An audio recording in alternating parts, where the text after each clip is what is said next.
श्री गणेशाय नमः। ओम श्री गणेशाय नमः। ओम नमः शिवाय। ओम नमः शिवाय। अथ सोमवार व्रत की कथा। बोलो शंकर भगवान की जय। माँ पार्वती की जय। एक नगर में एक बहुत ही धनवान साहूकार रहता था। उसके घर में धन की कमी नहीं थी, परंतु वह बहुत दुखी था क्योंकि उसके कोई पुत्र नहीं था। वह इसी चिंता में दिन रात दुखी रहता था और पुत्र की कामना के लिए प्रत्येक सोमवार को शिवजी का व्रत और पूजन किया करता था। सायंकाल वह शिवजी के मंदिर में जाकर दीपक जलाया करता था। उसके इस भक्ति भाव को देखकर एक समय श्री माता पार्वती ने शिवजी महाराज से कहा कि हे महाराज, यह साहूकार आपका अत्यंत भक्त है और सदैव आपका व्रत और पूजन बड़ी श्रद्धा से करता है, अतः इसकी मनोकामना पूर्ण करनी चाहिए। शिवजी ने कहा कि हे पार्वती, यह संसार कर्म क्षेत्र है। जैसे किसान खेत में जैसा बीज बोता है वैसा ही फल काटता है, उसी तरह इस संसार में जो जैसा कर्म करते हैं वैसा ही फल भोगते हैं। माता पार्वती ने अत्यंत आग्रह से कहा कि महाराज, जब यह आपका अनन्य भक्त है और सदैव आपका व्रत और पूजन बड़ी श्रद्धा से करता है तो इसका दुख अवश्य दूर करना चाहिए। आप तो सदैव अपने भक्तों पर दयालु रहते हैं, उनके दुखों को दूर करते हैं। यदि आप ऐसा नहीं करेंगे तो मनुष्य क्यों आपकी सेवा एवं पूजन करेंगे।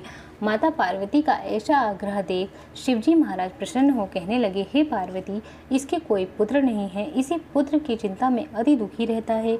इसके भाग्य में पुत्र न होने पर भी मैं इसको पुत्र की प्राप्ति का वर देता हूँ, परंतु यह पुत्र केवल 12 वर्ष तक जीवित रहेगा। इसके पश्चात वह मृत्यु को प्राप्त हो जाएगा। इससे अधिक मैं और कुछ इसके लिए नहीं कर सकता। माता पार्वती और भगवान शिव का यह वार्तालाप वह साहूकार सुन रहा था।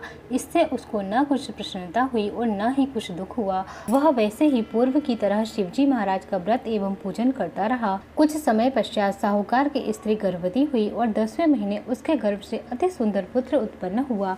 साहूकार के घर में बहुत खुशी मनाई गई, परंतु साहूकार ने उसको केवल 12 वर्ष की आयु जान कोई अधिक प्रसन्नता प्रकट नहीं की और न ही किसी को भेद बताया।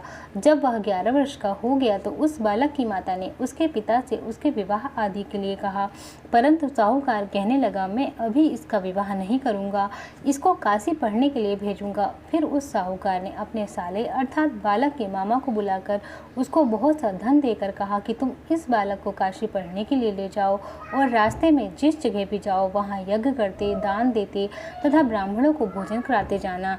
इस तरह वह दोनों मामा और भांजे ब्राह्मणों को भोजन कराते तथा दक्षिणा देते हुए काशी जी की ओर चल पड़े।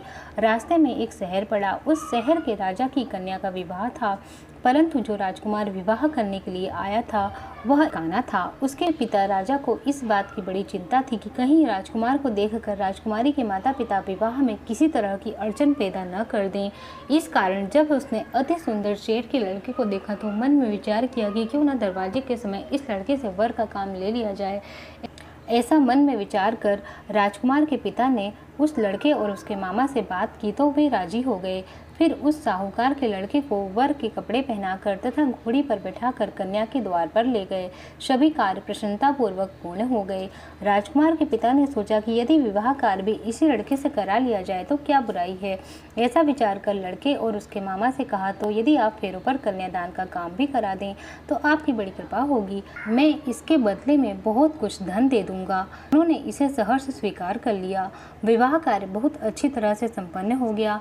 सेठ का पुत्र जिस समय जाने लगा तो राजकुमारी की चुंदरी के पल्ले पर लिख दिया कि तेरा विवाह तो मेरे साथ हुआ है, परंतु जिस राजकुमार के साथ तुमको विदा करेंगे वह एक आंख का काना है और मैं तो काशी पढ़ने के लिए जा रहा हूँ।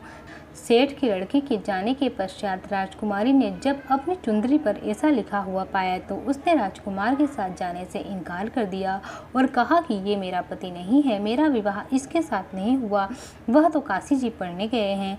राजकुमारी के माता पिता ने अपनी कन्या को विदा नहीं किया और बारात वापस चली गई।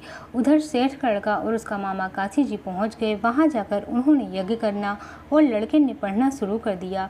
जब लड़के की आयु 12 साल की हो गई तब एक दिन उन्होंने यज्ञ रच रखा था कि लड़के ने अपने मामा से कहा कि मामा जी, आज मेरी तबीयत कुछ ठीक नहीं है। मामा ने कहा कि अंदर जाकर सो जाओ। लड़का अंदर जाकर सो गया। थोड़ी देर में उसके प्राण निकल गए। जब उसके मामा ने आकर देखा कि वह तो मुर्दा पड़ा है तो उसको बड़ा दुख हुआ और उसने सोचा कि यदि मैं अभी रोना पीटना मचा दूंगा तो यज्ञ का कार्य अधूरा रह जाएगा। अतः उसने जल्दी से यज्ञ का कार्य समाप्त कर ब्राह्मणों के घर जाने के पश्चात रोना पीटना आरंभ कर दिया।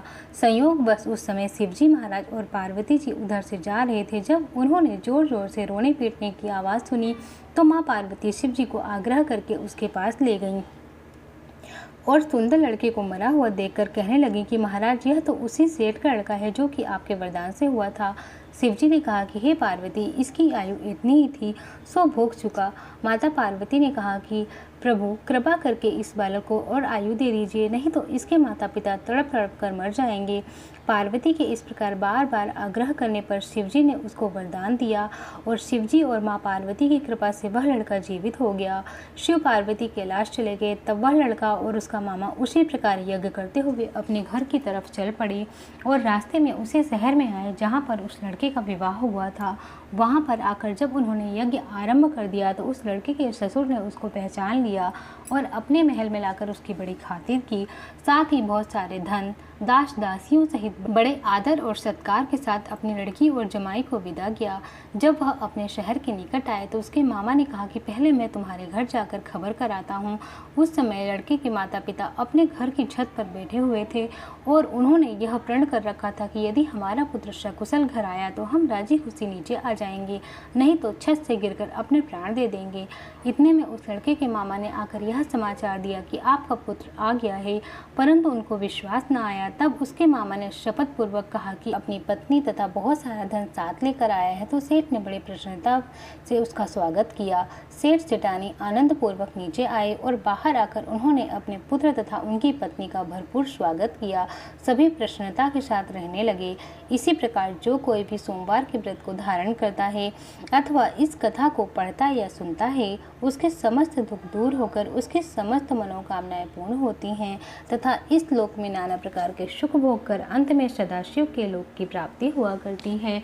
बोलो शंकर भगवान की जय, माँ पार्वती की जय। हे महादेव, जिस तरह आपने उस साहूकार पे अपनी कृपा दृष्टि रखी, उसी तरह आपकी पूजन अर्चना करने वाले एवं आप पर श्रद्धा और विश्वास रखने वाले सभी की मनोकामना पूर्ण करना। प्रभु, सभी पे अपनी कृपा बनाए रखना।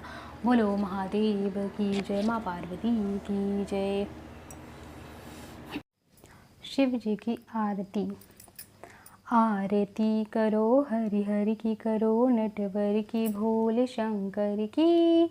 आरती करो शंकर की, आरती करो हरि हरि की, करो नटवर की, भोले शंकर की। आरती करो शंकर की। सिर पर शशि का मुकुट सवारे, तारों की पायल झनकारे। धरती अंबर डोले, तांडव लीला से नटवर की। आरती करो शंकर की, आरती करो हरि हरि की, करो नटवर की, भोले शंकर की। आरती करो शंकर की। फन का हार पहनने वाले, शंभु ही जग के रखवाले। शकल चराचर नाचे, उंगली पर विषधर की। आरती करो शंकर की, आरती करो हरि हरि की, करो नटवर की, भोले शंकर की। आरती करो शंकर की। महादेव जय जय शिव शंकर, जय गंगाधर जय डमरूधर। हे देवों के देव, मिटाओ तुम विपदा हर मन की। आरती करो शंकर की, आरती करो हरि हरि की, करो नटवर की, भोले शंकर की। आरती करो शंकर की, आरती करो हरि हरि की, करो नटवर की, भोले शंकर की। आरती करो शंकर की। बोलो महादेव शिव शंकर की जय।